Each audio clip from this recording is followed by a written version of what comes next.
Souvent, on pense que quand le Mahdi va arriver, il y aura justement cette justice et cette équité qui va directement être instaurée. Comment est-ce qu'on peut répondre à ça, voilà, ça. J'étais en train de chercher le truc. C'est une très. Je faisais mes courses.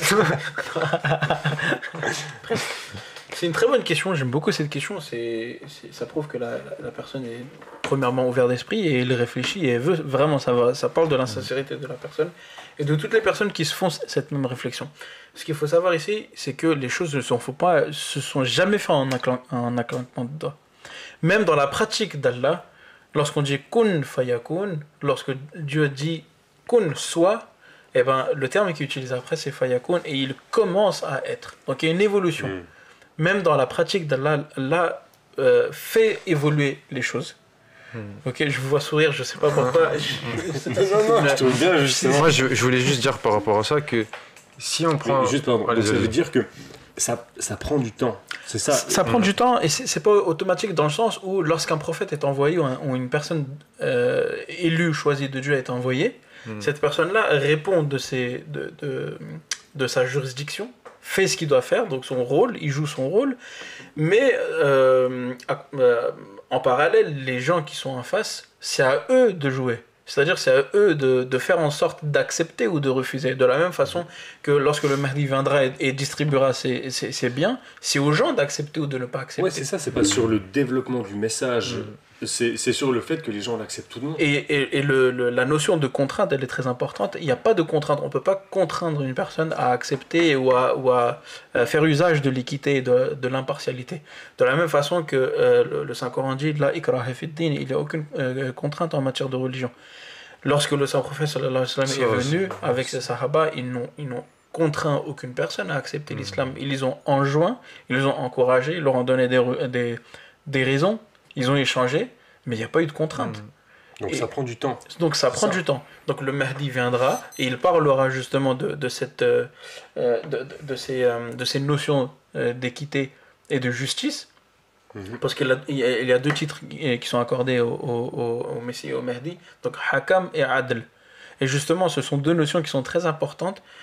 Le Hakam, le juge, et le Adl, le juste, l'équitable. La personne du Mahdi ne peut être équitable que lorsqu'elle est complètement impartiale. Ça veut dire que s'il appartient à une communauté quelconque, elle ne peut pas être impartiale. N'est-ce pas? Si le Mahdi vient de parmi les chiites, les sunnites vont dire mais de toute façon c'est une personne de chez eux. De la même façon, s'il vient des personnes sunnites, les chiites vont dire oui mais c'est une personne de chez eux. Donc il y aura toujours ce conflit d'impartialité. Donc il était obligatoire, il était obligé, nécessaire que lorsque le Messie viendrait, il viendrait avec une impartialité totale. Donc il ne se verrait dans... Il ne se revendique pas d'une certaine... Exactement. Donc créer sa communauté. Moi je voulais juste rajouter que en fait... J'ai l'impression qu'il a créé la communauté parce que... on devait pour distinguer... Mais il n'a pas une vie éternelle. Ah, okay. Il n'a pas une vie éternelle. Il est musulman, ouais. C'est un humain. Les prophètes d'Allah sont des humains. Et il est venu justement pour établir une communauté, les bases, pour après qu'elle continue le processus. Mais si on veut prendre les prophéties littéralement, ok, il n'y a pas de problème. Mais par contre, il faut aussi prendre les prophéties pour le prophète sallallahu alayhi wa sallam et les prophètes avant, dans le Saint-Coran, littéralement. Allah, il dit dans le Saint-Coran par rapport au prophète sallallahu alayhi wa sallam, dans la sourate As-Saf, qui est celui qui a envoyé son messager avec la religion de vérité afin de la faire prévaloir sur toutes les autres religions. Mais 1400 ans après, l'islam n'est pas encore... les musulmans ne sont pas encore majoritaires sur terre. Vous voyez ?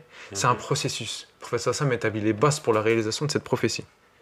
De la même manière, quand le Mahdi va venir, il va établir les bases pour la victoire de l'islam et la transmission du message de l'islam. Et le prophète Sassam a fait une prophétie par rapport à comment ça va se passer. C'est dans le Sahih Muslim, il est prophétisé que Bada al-Islam ghariban wa sayaudu kama bada'a ghariban. Le prophète Sassam a dit que l'islam a commencé comme quelque chose d'étrange et il reviendra comme quelque chose d'étrange. C'est-à-dire que comme les premiers musulmans au début ils étaient peu nombreux, ils ont dû souffrir, et la victoire est venue après les années de persécution, d'efforts et d'épreuves. De la même manière, la renaissance de l'islam, avec le Mahdi, va se faire de la même manière. Au début, il n'y en aura pas beaucoup, ces gens-là vont les trouver bizarres. Et ils vont devoir subir la persécution et les épreuves.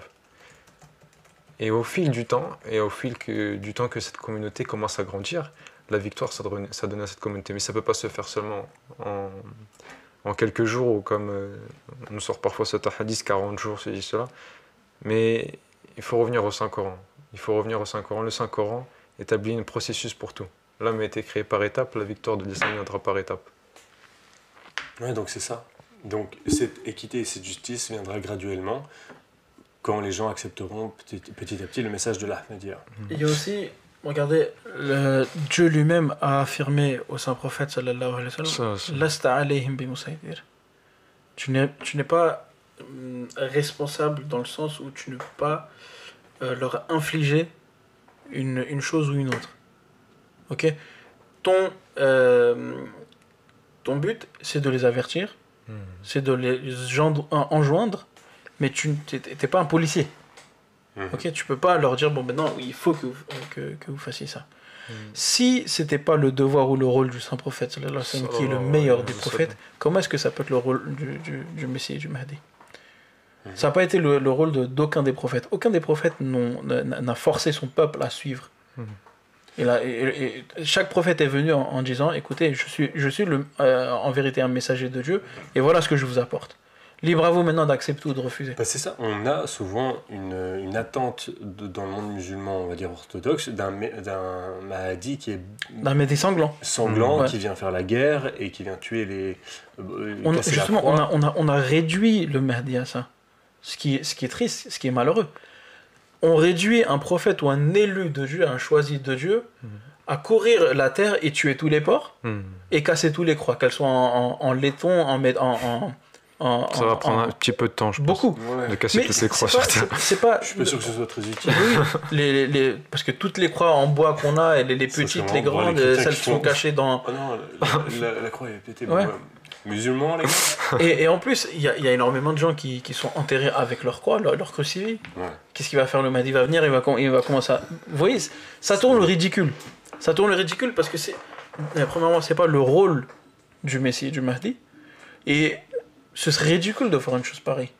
Ce serait ridicule de dire, bon bah voilà, aujourd'hui, un envoyé de Dieu, il est là en train de marcher dans les rues et tuer les porcs. Et surtout, on ne parle jamais du message spirituel du Mahdi. On parle que des actions physiques. Enfin, on les comprend comme des actions physiques. Comme des actions physiques, exactement. Alors que tuer la croix, casser la croix, c'est casser spirituellement la croix.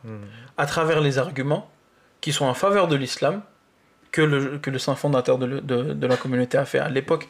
Et c'était le seul à mener ce djihad justement de la plume.